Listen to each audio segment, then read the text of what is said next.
viendo muchos altares que están secos, muchos altares, aleluya, que están inactivos. Antes se calentaba mucho el altar. Sí. Tú llegabas a la iglesia y tú no encontrabas dónde tú te ibas a poner. Tú tenías que hacer turno. Y tú tenías que ir con una toallita porque el que se paraba de ahí dejaba lágrimas. El que se paraba de ahí dejaba residuos, aleluya, de una oración, de un ruego, de una humillación.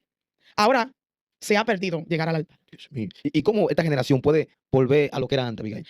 Primero tú tienes que saber que tú eres una vasija para que el Espíritu Santo repose sobre ti. Y hay cosas que tú tienes que buscarle. Hay cosas que van a venir con tu búsqueda. Tú no puedes orar por manifestación. Tú tienes que orar por restauración del alma. Tú tienes que orar por restauración de tu corazón. Tú tienes que orar para que las cosas que hay en tu vida que no son agradables a Dios salgan. Entonces, cuando esa vasija está lista, el Espíritu Santo, aleluya, reposa sobre esa persona y tú comienzas a ver manifestaciones. Entonces, es necesario que esta generación, aleluya, se organice para buscar a Dios. Porque aquí se trabaja, aquí se estudia. O sea, estamos viviendo un tiempo donde tú tienes que tener una preparación. Vamos a hablar claro. Porque no solamente es hablar lengua. Hay que prepararse, varón. Ajá. Esta juventud está yendo a la universidad, no es como antes, que una persona que iba a la universidad ya era otra cosa.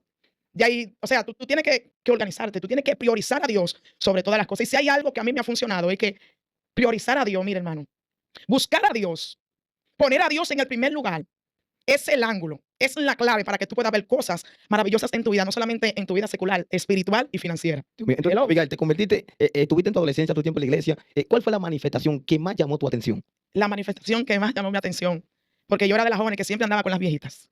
Habla un poquito de eso. Siempre andaba con las viejitas. Salida de damas,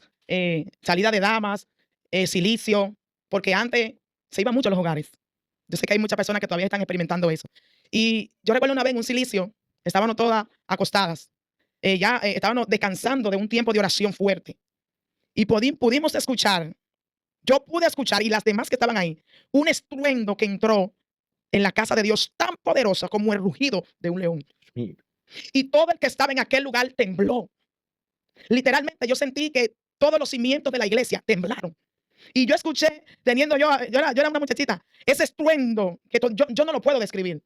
Entonces, desde ese día yo me di cuenta que yo no podía perderme un momento de oración, que yo no podía perderme un silicio, que yo no podía perderme, aleluya, una cita con el Padre. Eso hasta ahora yo lo pienso, yo puedo sentir la presencia de Dios, porque hay cosas que marcan tu vida que tú no puedes olvidarla. No. Porque cuando Dios a mí se me reveló, yo comencé a leer la palabra, yo comencé a orar, ya yo no iba a la iglesia porque mi mamá me llevaba. Yo sentí un lazo entre Dios y yo. Yo sentí algo que me ató a su presencia. Yo sentí un hambre que se despertó en mí. Yo me sentí alguien diferente.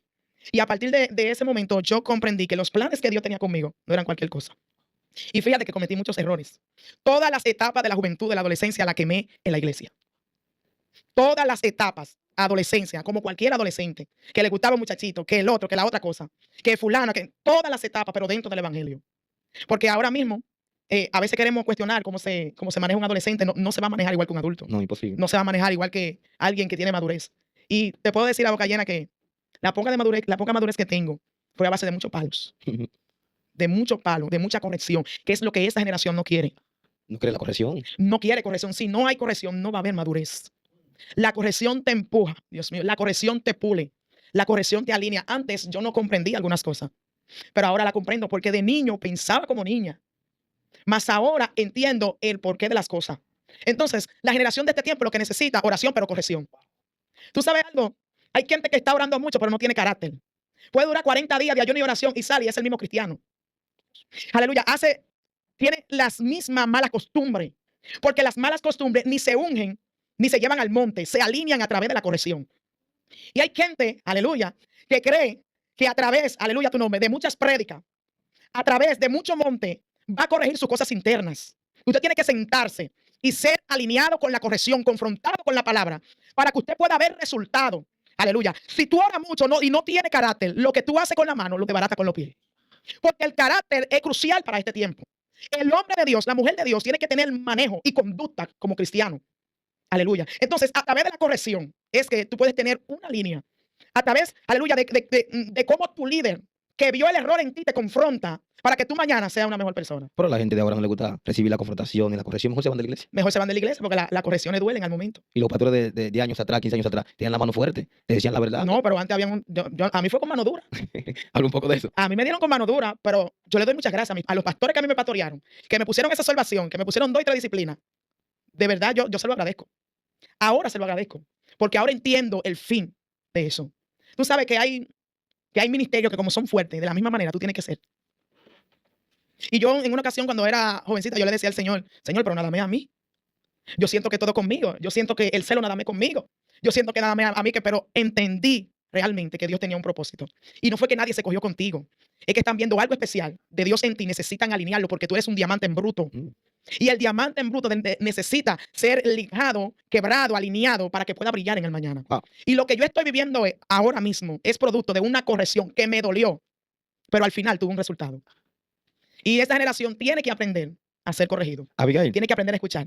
cuéntanos de cómo recibiste el bautismo del Espíritu Santo y Fuego. A los 8 años. Espérate. A los 8 años. A los 8 años recibí. Cuéntanos esa experiencia. Yo le decía a mi niña ayer, ¿tú has sentido al Espíritu Santo? Y ella me dijo, no, mami. Y yo le dije, en la iglesia tú no has sentido algo diferente, algo que, tratando como de llevarla al punto que ella entienda qué es la presencia de Dios. Y yo le dije, mami, a los 8 años, ella acabó de cumplir 8 años. A los 8 años yo sentí el Espíritu Santo me bautizó a los 8 años. El Espíritu Santo, óyeme, me sacudió a los 8 años. Yo lo recuerdo como ahora estaba sentada en una esquinita de esos bancos que antes había en las congregaciones.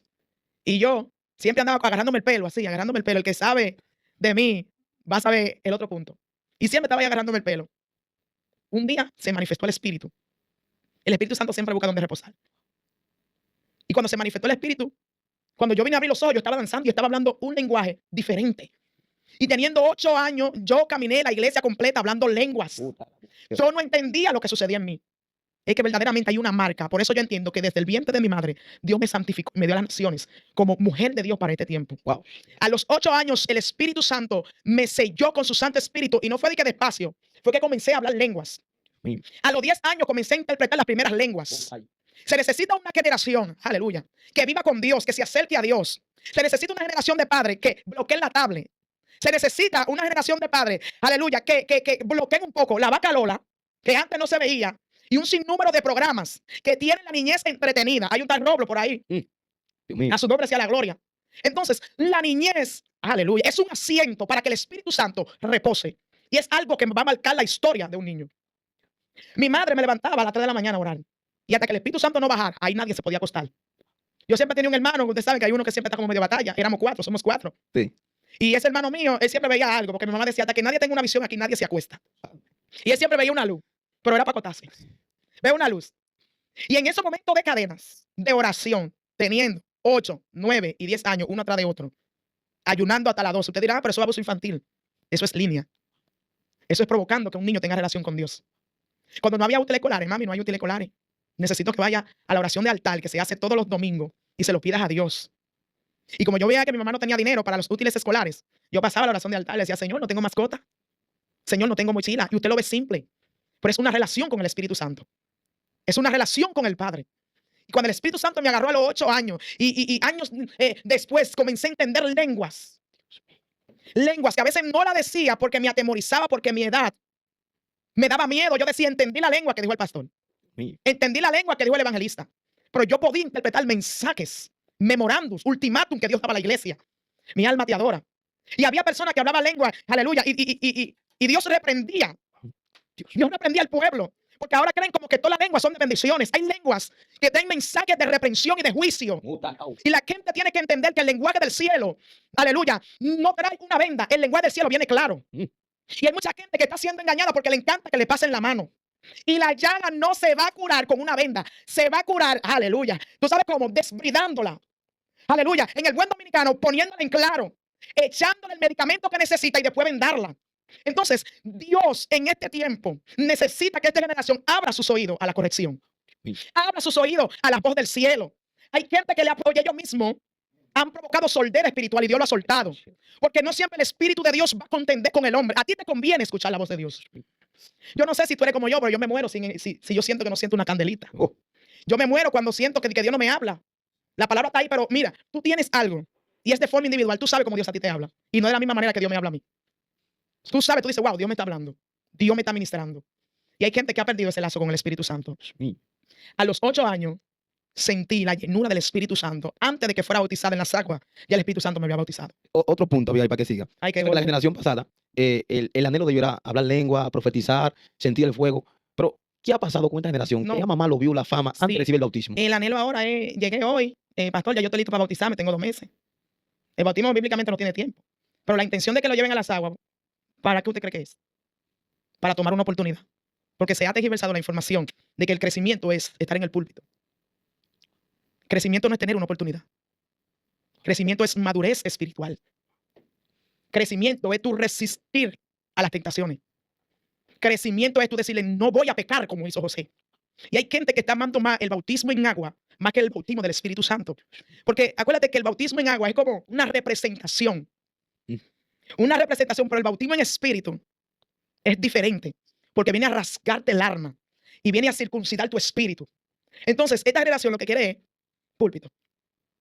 Pastora, pero está mal. No, no está mal. Pero no puede ser la prioridad. Se crece sentado. Ahí. Se crece madurando. Se crece resistiendo. Hay crecimiento. El problema es que el crecimiento que se está viendo ahora es lo que se puede ver por fuera. Me tiro una foto, lo subo, me pongo un nombre, porque ahora hay muchos nombres. Habla de eso, Abigail. Me pongo un nombre, me pongo evangelista, me pongo pastor, me pongo profeta, apóstol, y ya yo entiendo que tengo un nombre en la tierra. Escucha esto, David, antes de ser ungido como rey, hace tiempo, él estaba en crecimiento en el monte. Él había crecido en el monte, como persona, como hombre de Dios, en el monte. Dice la Biblia que su padre puso en sus manos el cuidado de las ovejas. Para un padre poner el cuidado de las ovejas en un hijo es porque asume un grado de responsabilidad y madurez bien grande. Entonces, en ese momento, en ese monte, mientras él estaba al cuidado de las ovejas, él iba creciendo espiritualmente, pero nadie lo conocía. Nadie supo de David hasta un momento. Por eso, estamos ante una generación que está creciendo, pero en el primer golpe, cae, Se van. se van. Está creciendo aparentemente, pero en la primera prueba viene el sonido, viene el boom, porque no creció en la intimidad, porque no maduró en la intimidad. Mm. Y eso es lo que tiene que entender esta generación. Crece en el secreto, fortalece, crea resistencia, ponte límites. Porque como hombre de Dios, usted tiene que poner sus límites. Ponte límites. Y tú verás que cuando llegues a las alturas, las cosas van a ser diferentes. Abigail, tocaste un punto muy impresionante que me encantó, que es acerca del don de lengua y el don de intérprete. Esos dos dones están siendo muy golpeados Muy golpeado. en este tiempo. Sí.